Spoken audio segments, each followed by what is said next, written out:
Hello, everybody. Welcome back. Welcome back to another Thursday afternoon broadcast. You're here with Stax Bowers Galleries. My name is James McCartney. I'm a senior numismatist here in our New York City office. And today, joining us will be my co-host from the other side of the country, Ben Orooji. We're going to be talking dueling philosophies about collecting. So give me 1 second. Let me bring Ben onto the stream. Let's see. And any minute now. There we go. Do we have him? Ben Orooji. Ben Orooji, we must have been thinking the same thing when we got dressed this morning. I love your palm trees, right? That's right. I figure I might as well, ease back and relax while I'm at home here during this crisis, and Sure. No, definitely more appropriate in Orange County than New York, but I love them either way. So today I was telling everyone we are going to talk dueling collecting philosophies, top pop versus low ball in colloquial terms. Sure. But before we get started with that, James, I do want to go back to the auction from just a couple days ago, or yesterday, actually. Absolutely. Yeah. Sale. Where we sold those World War I medals, and I know you and Chris had talked about some of the medals beforehand, but that auction, nice lots. Sure. We had a really great response on those things, and I think it just speaks to the strength of the market right now. And there was just a lot of really nice things in that auction. But the funny thing about this is, and we talked about this before, is there wasn't anything that was $20,000 or $100,000. There was a lot of $100 and $200 and $300 items.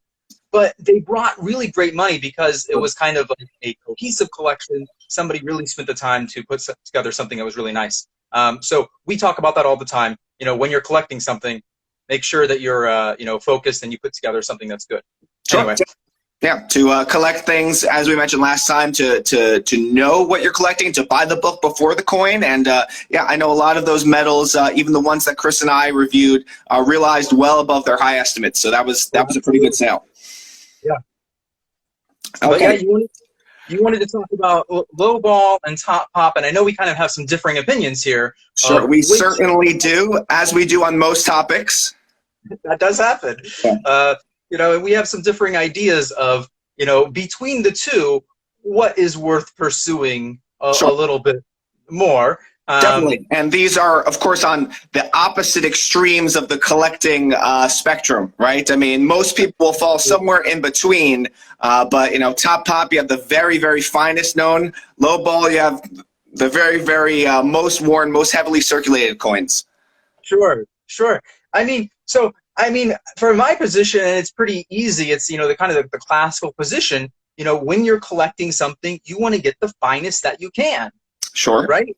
You want to get the thing that is the original intent of the designer, that's something that everybody's going to look at and say, wow, this is beautiful, and there's a lot of bragging rights to go along with it too, when you have the finest known, or if not the very finest known, the second to finest known, because sometimes you can't always make it the top pop. I get that, you get that, right. But having that goal in mind of I want the finest, I want to keep pursuing finest, and if I can't ever get to finest, at least getting finer and finer. Sure. No, I agree with that in a lot of respects, but I am going to respectfully disagree and tell you why low ball is the way to go and why that's what I prefer over top pop. I mean, you specify the beautiful design types and the artistic quality and the exceptional preservation, but coins were meant to be spent. They were meant to be used, to be tarnished, to be heavily worn, and to pursue something that's really never been touched, never been used. That takes away from the very essence of the hobby, in my viewpoint. I see what you're saying. So you're going from the perspective of, look, these items were meant to be used, and so I should collect them, in that respect. And I can understand that, and so, you and I talk about, how we like certain types of grades, like, AU 58s and Mint State 63s, and, there's the best value perspective. But on lowball, we're not talking about that. No, we're not. We're talking about the lowest of the low. You can barely see the design anymore. Sure, you know? a coin that has been well loved and served its purpose here in society. I think that's an honest thing to pursue and something that's very desirable. It's past its purpose, James. It's gone. You can't see anything anymore. You know, it's just like so far gone. And of course, there are collectors for everything, right? But then you also have to think, yes, when you're getting top pop, of course you're going to pay a premium for that, right? Because it's the finest known. But when you're pursuing what you're saying, the lowball collection, you're going to pay a premium for that too. You will pay a premium. However, when you're looking at top pop coins, especially with the eruption of certified coins and the grading services over the past 20 or 30 years, you know, there is always the threat that another coin is going to get graded above yours. It probably will happen. We see it all the time. So if you're paying a huge premium for the very finest known or the second finest known, give it another year or two, and I promise that coin will no longer be significant. No.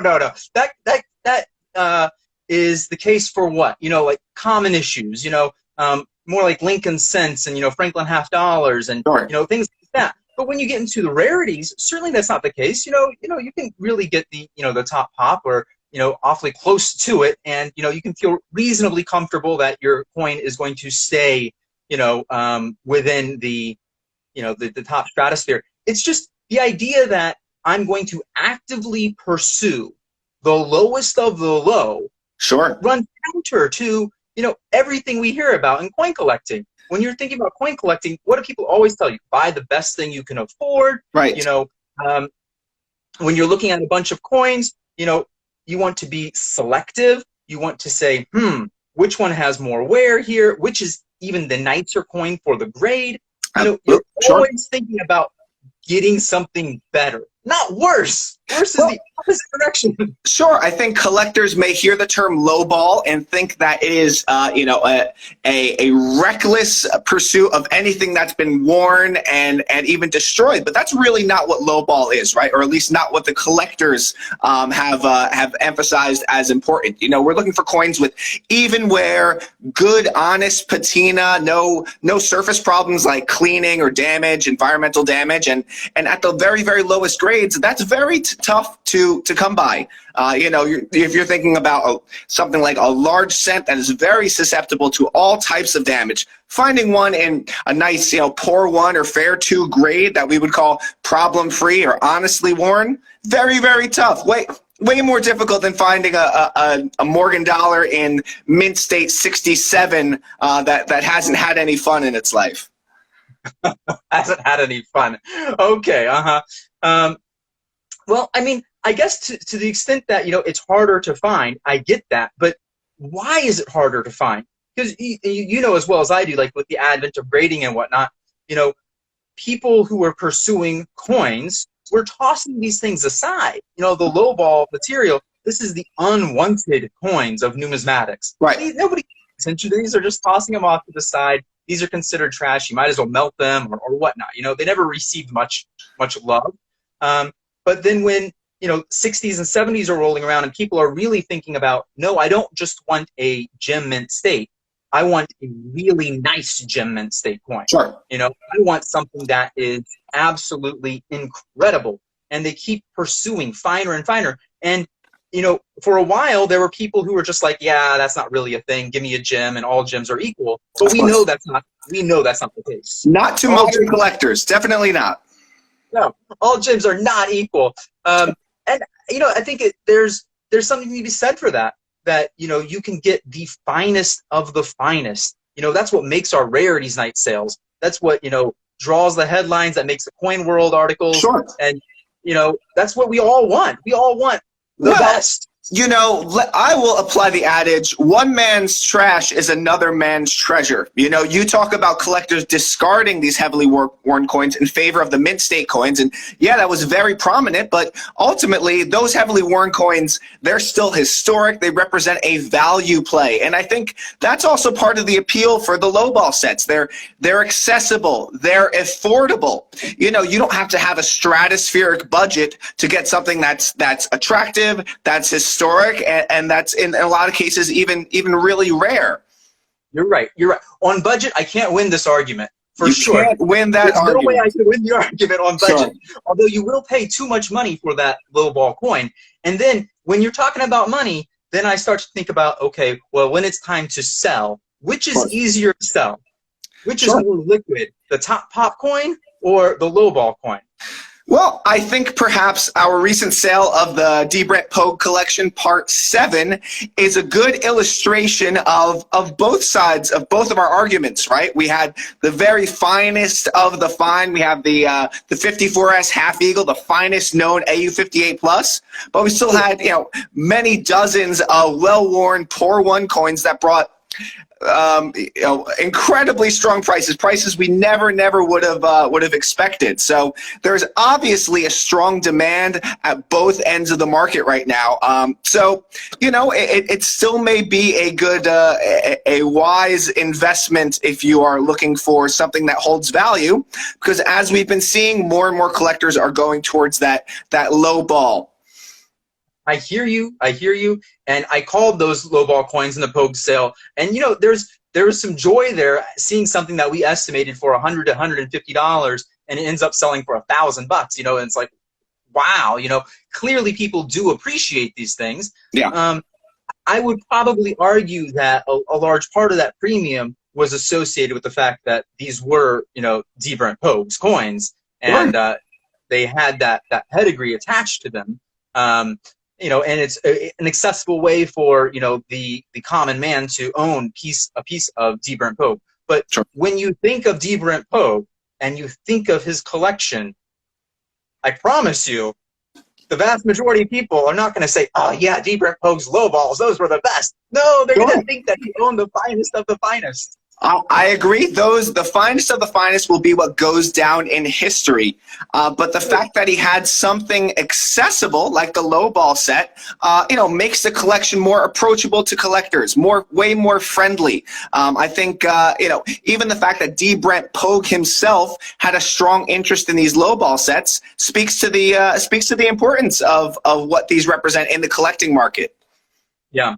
One of our commenters here says that they don't understand the pedigree thing. Sure. They understand it, but they don't, completely. And I think that is an interesting comment that they make. But I've seen people who do collect things that are just coins with famous pedigrees. Right. And I've fallen into that myself sometimes where, you pay a little bit more because of the pedigree. And it's always nice to have something that you can trace back through history.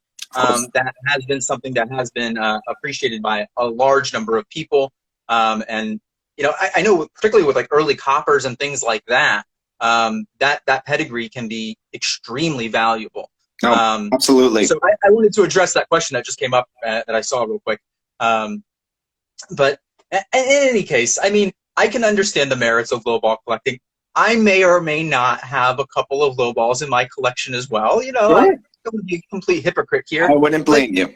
But if those two options are presented to me, low ball versus top pop, of course we're going to pursue the top pop. That's what coin collecting is made of. We are always pursuing finer. We're always looking for the best.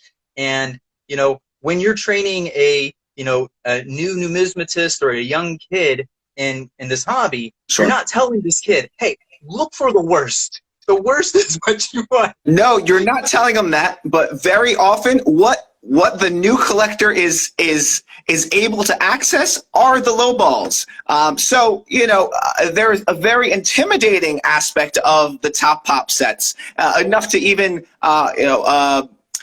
dissuade some collectors from starting a set or pursuing a set. The low ball provides that access. Ultimately, the low ball coins are the ones most of us are going to hold at one point in our hands. The top pop, we're going to look at online, on Instagram, in a Coin World ad, and ultimately, is that very real? Is that the real way to collect? No, you want to hold the coins. You want to turn them around your fingertips. You want to imagine which hands touched this coin. Where was this coin spent? What in history has this coin been privy to? And a Morgan dollar that came out of the GSA hoard, even if it is in mint state 68, has a very, very boring story to tell. Boring story? No, there's not a boring story. That's not a boring story at all. You know how many people got captivated by that story in the '70s, and they love that stuff. That's cool. That's cool. That's cool stuff. And the fact that you can spin this the same way. That these Morgan dollars are sitting in a bags, hitting other Morgan dollars, and that this one survives in nearly perfect condition. And just what are the odds of that? We talk about that. Like there's some Lincoln cent that has 100 million or billion or whatever, just some astronomical figure. Crazy mintage. Yep. Crazy high mintage. There's one or two that make this, crazy, amazing grade. And it's like, you saved this coin out of all of those others. That's phenomenal. That's just, I don't know. That's the pursuit of numismatics. And you talked about something too that I want to get back to. You talked about how the certified populations are not stable. They are absolutely not. You're right. But as these lowball things pick up steam and more people start pursuing them, what do you think is more easily, going to see their populations go up? The lowballs where there's tons of stuff that's raw, that's not yet being graded, or the top pop stuff that was probably already graded to begin with? Well, I think it goes back to the qualities or the characteristics that the criteria, even better, that you're pursuing with a lowball set. You need something with even wear, without surface problems, and it also has to be identifiable. If you could only make out the date but can't make out the mint mark, you might as well spend it. You might as well melt it. But it has to have all of these necessary characteristics, which provide a very, very strong challenge. I think it can be just as challenging, even if new examples are being graded. Ultimately, you're not going to get anything lower grade than a poor one. Whereas in a Lincoln cent, there might be a 68 plus red lurking out there that one day is going to ruin the value of your 68. It's not going to ruin the value. I mean, I think that's a little bit dramatic there. It's only dramatic when it's your money. I think that if your $20,000 coin later becomes a $15,000 coin because one is finer. I mean, yes, that is a significant hit. $5,000 is a lot, but the person who is collecting that type of material is not necessarily only in it for the money. They are in it for the, registry set, experience and the idea of I'm constantly pursuing the finest. And, it's what all collectors are dreaming of. It's not just, coins. It's coins, cars, gems, comic books.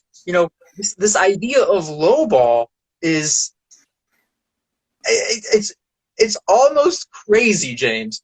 This does not exist with, other collectibles where we're like, hey, give me the worst quality diamond out there. That's the one I want.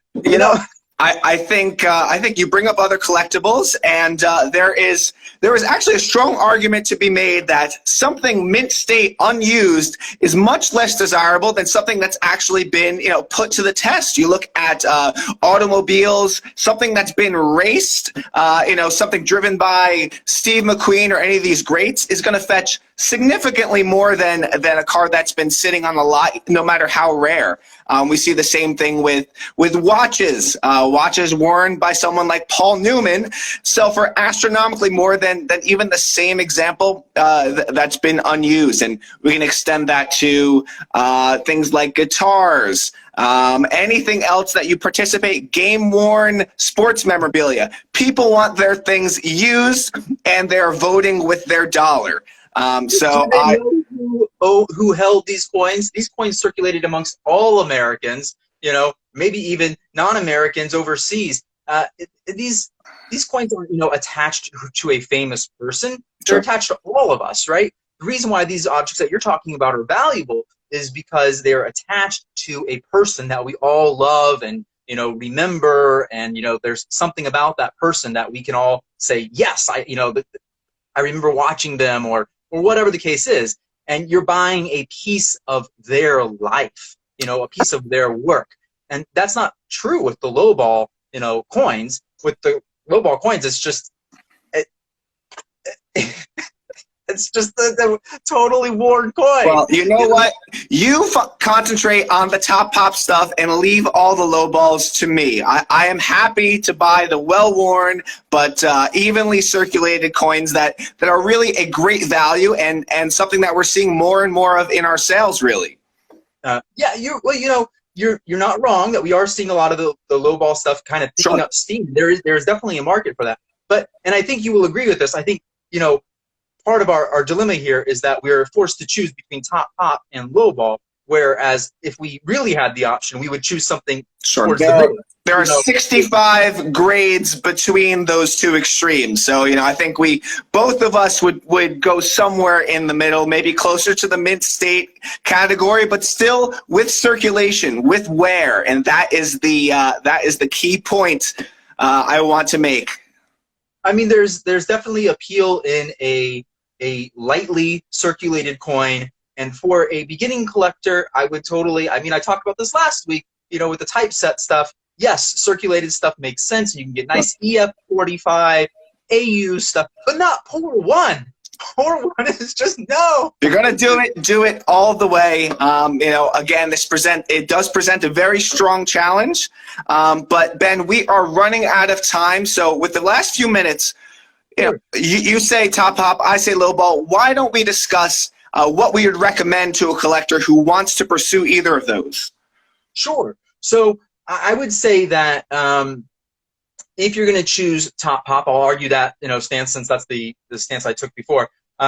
If you're going to go for top pop, you have several different options, and one of them is going for perfection, mint state or proof 70. And we're normally going to see that with more modern coins. That's not necessarily, the field of numismatics that I love, but there is no less collectible, and there is a large group of individuals who are collecting modern issues in proof or mint state 70 at absolute perfection, and they are top pop.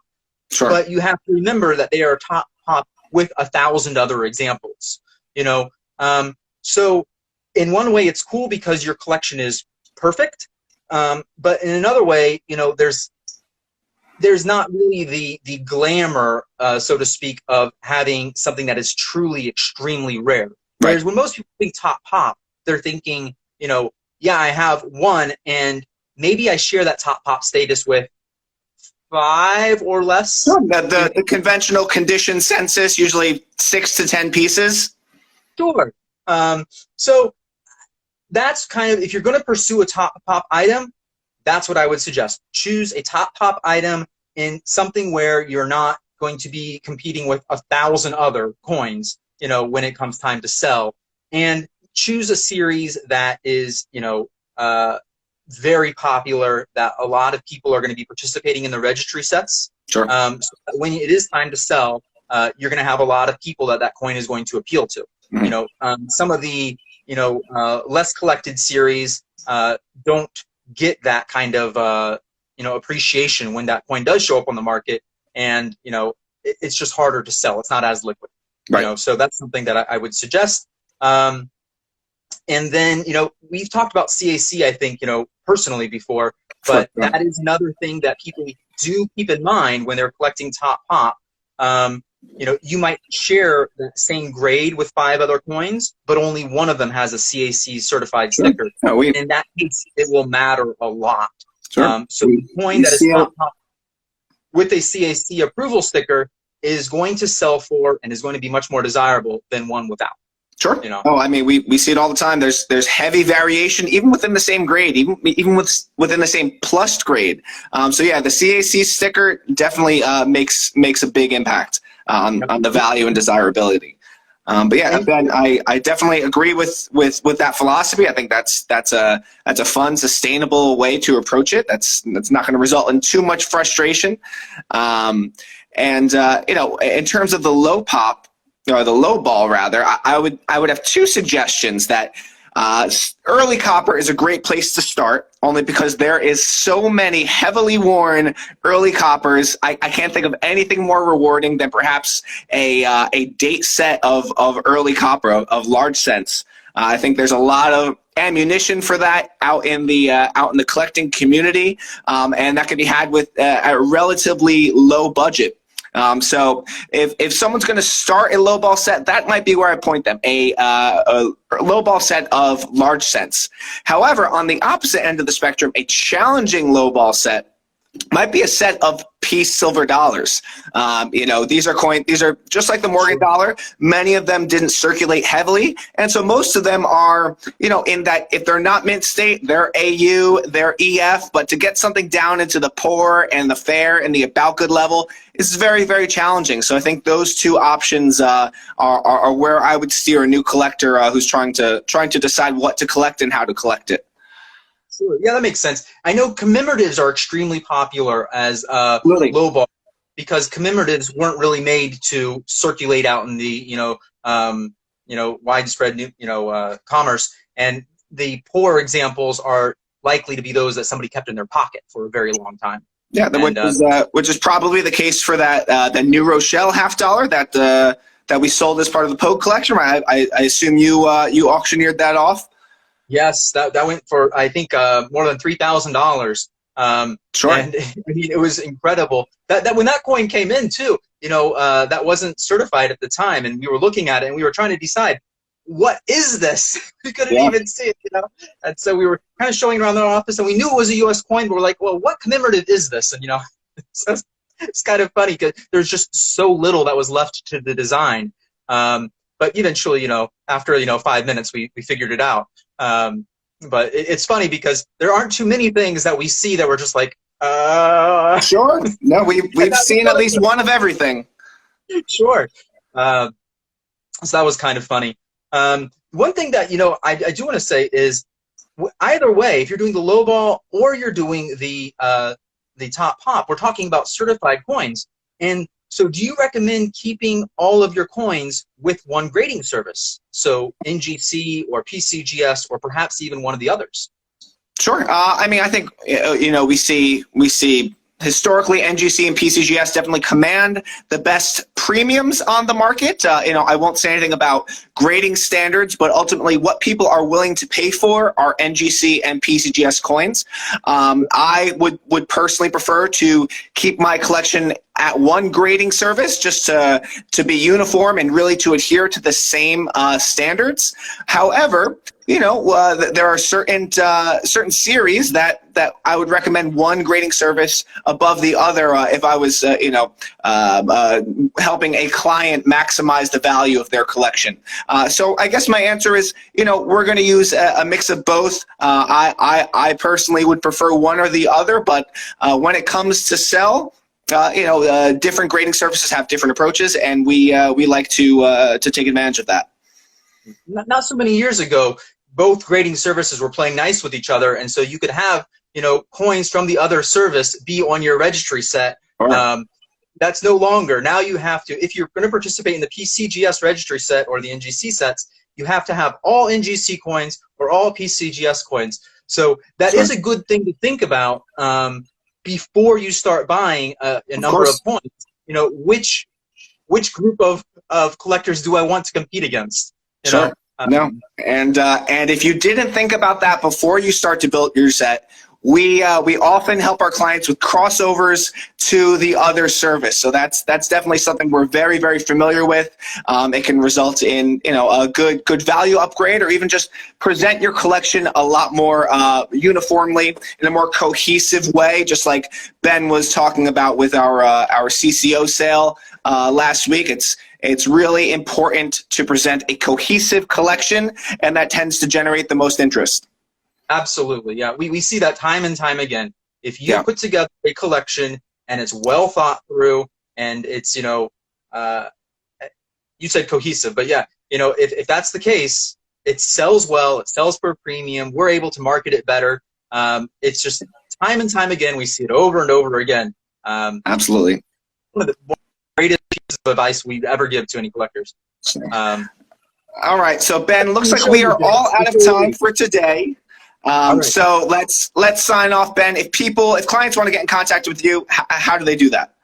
Sure. I'm BOROOJI @stacksbowers.com. I'm on Facebook. You can easily I'm here on Instagram. You can message me, DM me, whatever. You know, and you can also call me. Our numbers are in the catalogs and on the website. Okay. And guys at home, my name is James McCartney. You can email me, jm@stacks.com. Again, DM us here on the Stacks Bowers Instagram. But thank you for watching. And Ben, I'll see you same time next week. Absolutely. Now, there is going to be a poll, James. Don't forget about this. There's a poll. Right, there's going to be a poll. That's going to be following after this video, where people get to vote on whose pursuit is better, you know, the low ball or the top pop, and we'll discuss who the winner is next week, and you know, maybe there'll be some board or. So everyone at home, vote low ball, because that is the right answer. No, it's the wrong answer. Top pop all the way. All right. Well, we will see, and we will let you know who wins next week. So Ben, take care, and thanks for chatting with us. All right. Talk to you later, James. Bye. Bye. Bye. Bye.